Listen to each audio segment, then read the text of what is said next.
മനുഷ്യർക്ക് കയറിച്ചെല്ലാൻ പറ്റാത്ത സ്ഥലങ്ങളിൽ ഓഫ് റോഡ് വഴി എത്തിപ്പെടാൻ കഴിയുമെന്ന് തെളിയിച്ച ഒരു കൂട്ടം ചെറുപ്പക്കാരും അവരുടെ കുടുംബങ്ങളും ചേർന്ന് രൂപീകരിച്ച ക്ലബ്ബാണ് 4x4 days motoring adventurous club. 4x4 days ക്ലബ്ബിൻ്റെ 100ാം ദിനത്തിൽ തിരുവനന്തപുരം നെടുമങ്ങാട് തോട്ടുംപുറത്ത് ഈ മാസം 10-11 തീയതികളിൽ പ്രത്യേകം തയ്യാറാക്കിയ സ്ഥലത്ത് ഓഫ് റോഡ് ഡ്രൈവിങ്ങിന് തയ്യാറായി എത്തിയ പെൺകുട്ടികൾക്ക് കരുത്ത് പകരാനെത്തിയതാണ് ചലച്ചിത്ര താരം അനുശ്രീ. ഡ്രൈവിങ്ങിന് മുമ്പ് മാധ്യമപ്രവർത്തകരുടെ ചോദ്യങ്ങൾക്ക് അനുശ്രീ മറുപടി പറഞ്ഞു. 4x4 ഡേയ്സിൻ്റെ ഒരു അഡ്വഞ്ചർ സീസൺ 1 നിൽക്കുകയാണ്.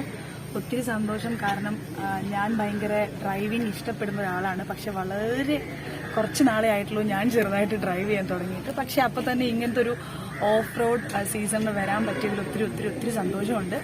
പ്രത്യേകിച്ച് ആണുങ്ങൾ ഡ്രൈവ് ചെയ്യുന്നതിനേക്കാളും എനിക്ക് പെൺകുട്ടികൾ ഡ്രൈവ് ചെയ്യുന്നത് കാണാനൊക്കെ ഭയങ്കര ഇഷ്ടപ്പെടുന്ന ഒരാളാണ്.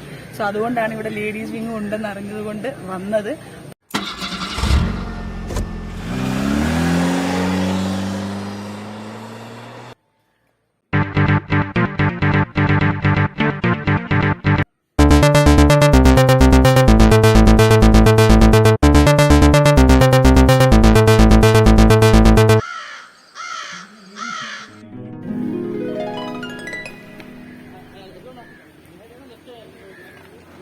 പെൺകുട്ടികൾക്ക് ആത്മവിശ്വാസവും ധീരതയും മനക്കരുത്തും പ്രദാനം ചെയ്യുന്ന വിധത്തിലുള്ള ഒരു പരിശീലനം എന്ന രീതിയിലാണ് ഓഫ് റോഡ് ഡ്രൈവിന് തയ്യാറായതെന്ന് താരം നെറ്റ് മലയാളം ന്യൂസിനോട് മറുപടി പറഞ്ഞു.